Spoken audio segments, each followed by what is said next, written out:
To say that I am incandescent with rage is an understatement. There were those who were willing to stand and fight for their free speech against those who would attempt to stifle it through threats of violence.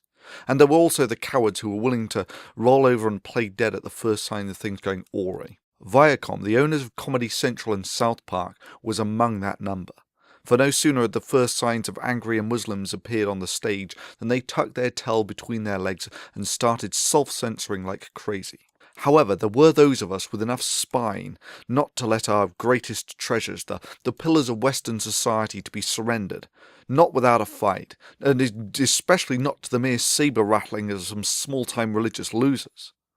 There were those willing to play the big game, to strike the stave in the ground with a battle cry, "No! Not like that, not without a fight." I numbered myself amongst these.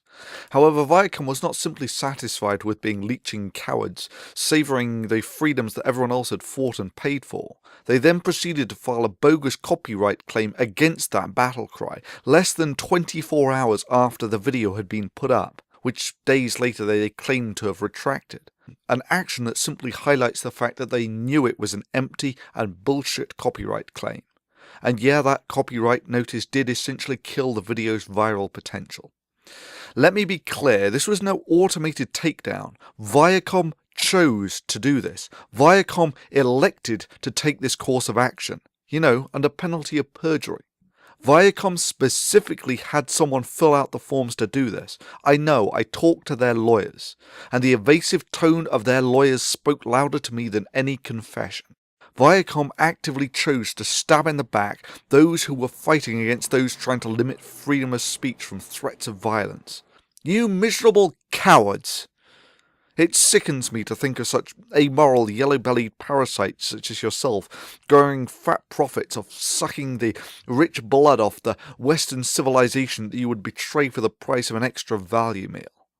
And for the record, I don't normally put ads on anything that I essentially do for principle. Track record will testify to that.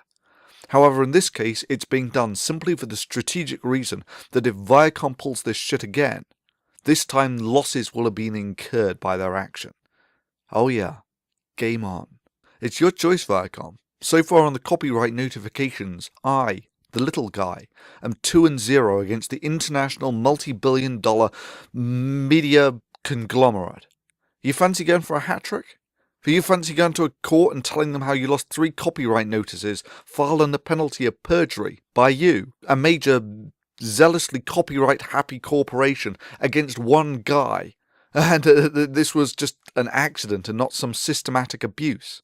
You think that fair use exception is a one-way street? I mean, I don't know whether it's occurred to you, but without that fair use, The Daily Show and The Colbert Report, the flagships of Comedy Central, wouldn't exist. And yeah, if you'd have watched the original video, you might have realised something rather important. I was willing to put my life on the table as collateral, just to give some depth to the voices defending free speech. Against this, what do you think you could possibly have to intimidate me with? Finally, let me say a big and a sincere thank you to all those who supported the original video by mirroring it, and it's a fantastic example of why we the little people have to take such cohesive action.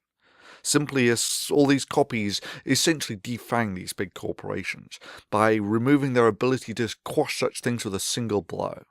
It's the motto of the little people. We stand together or we get stomped separately.